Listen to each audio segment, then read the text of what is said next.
Looks tiny, doesn't it? Um, so today I'm going to do a review on this particular Rolex that I recently acquired. It is a 1960 dated by the serial number 1002 Oyster Perpetual. Now, I have historically shied away from the 34 millimeter Rolex line, like the Air King and these Oyster Perpetuals. Anything smaller than 36 is getting close to not cutting it for my wrist. I got about a little bit over an 8-inch wrist, so these watches tend to look small. However, kind of recently, I started thinking about this, how trends seem to follow the changes of the current times, and there's an ever-changing trend with watches, as with many things in fashion, is to go larger and larger.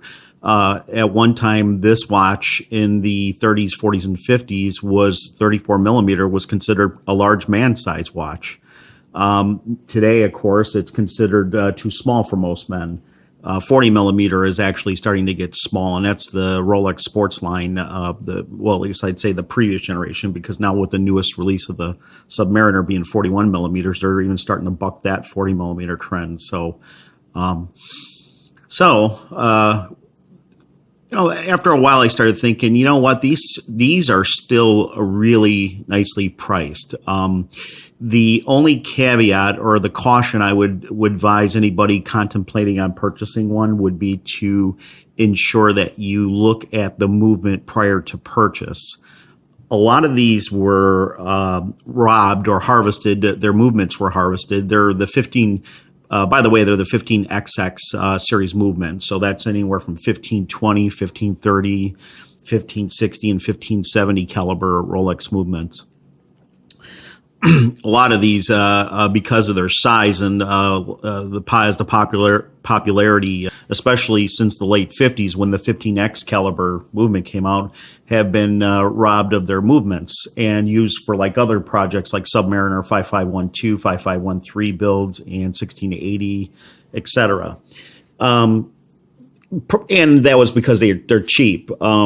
This one, these can go anywhere in good shape with the bracelet, not including the box or papers, which you don't really see the older they are oftentimes.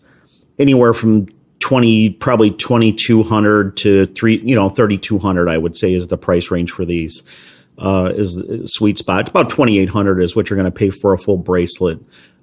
In good shape. Now, this dial is aged, and it's aged quite well, and that is because this dating to a 1960 means it's a radium dial. Rolex phased out radium in favor of tritium around 1963. So this one is a radium dial, and I'm not sure if that's what's causing the dial on the edges between the 12 and like 4 o'clock, if you look at the dial. Not sure if I can zoom in here, but let me see if I can. My camera just probably got to get blurry. If you look at that, okay, so if you look at the dial, you can see that there is some, and it's going past the 4 o'clock. It's around 4 to 5. It starts getting a little bit less noticeable, but there's still spots all over the dial. But, this is a dial that's been exposed for 60 years, possibly out in the sun, just wear and tear, against the edges. Just a number of things. So I don't think it's the radium that's causing it, but that is a possibility also. So it's just mostly probably wear and tear and age. So this one, that's actually why I was drawn to this one, because of the aging. The patina is what people look for with these older Rolexes, especially for collecting. It does have the original hands and dial. The original hands, which if you look at the seconds hand, is a blued hand, which is the correct hand for this 1960 Oyster Perpetual. So, and then often the question is asked, what's the difference between this one and an Air King, let's say a 5500? This is a 1002, which was built until I want to say maybe around 1970, but I'll have to check that. But they started in the late 50s building the 1002 model. But if I have a case, a 5500 case from 1980, and it is identical to this case. I bought that one on eBay maybe about 5 years ago and it had the movement removed, but it had just the case, the dial, the hands, and the crown, but no movement. So you do see quite a few of them out there, cases available for projects for putting in a ETA, like a 2451, 2452 movement.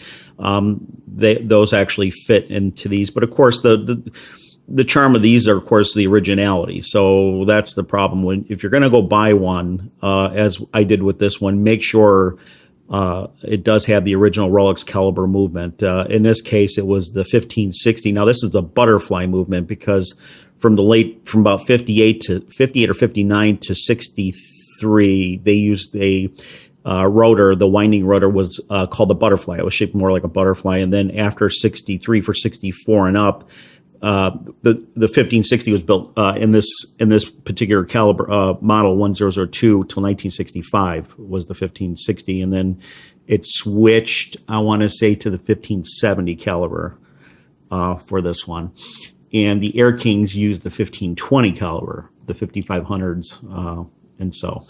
And when I received this one, I got it on a leather band, just a basic leather band, a cheap leather band. I just threw an Oyster, folded link Oyster band. I'm sorry, a folded link Jubilee band. What am I saying? From another watch I had, just a spare. So I just wanted to see. But it looks really nice. A 19 millimeter lug. So I had a pair of 19 millimeter end links. Just kind of threw it on. It looks really nice.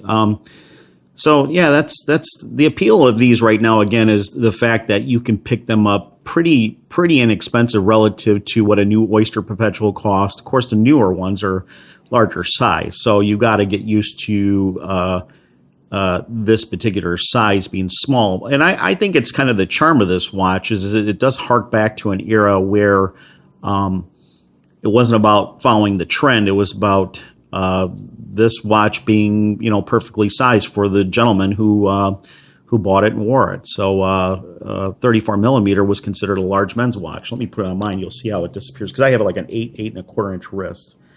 And I have to add an extra link, but these are folded links. This is the 6251H folded. Now, if you look at that is kind of laughable almost by today's standards because, let me see if I can give you. You can see it kind of disappears with my wrist there.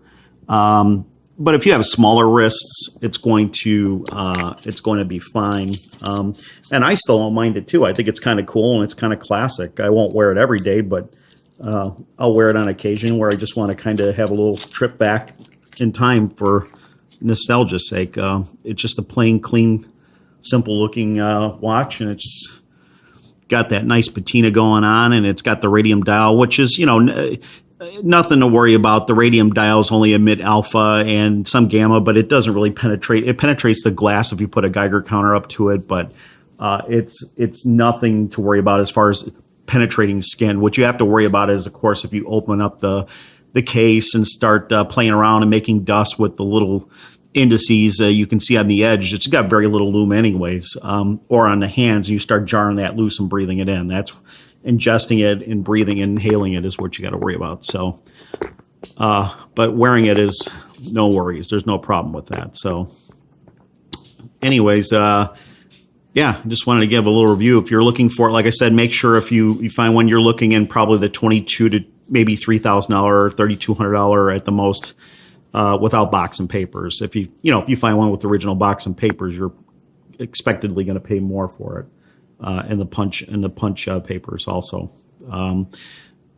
For me, I actually seek out these ones. I'm kind of goofy in this way. I want the slight damage to patina because those are things that are never the same on two watches. So, like that actually drew me to this particular watch. So, most people would want a perfect dial, but this is being a 1960 original dial in hands. I just love the fact that it's all original and it's got that bit of patina going on with the spots on a dial and stuff around the indices. So, yeah, just perfect for what I wanted. And I always think about buying it and just kind of maybe keeping it for a couple months and then maybe selling it. But I don't think I'm going to be selling it anytime soon. Like I said, I threw my 6251H Jubilee bracelet I had on it, and it fit perfect.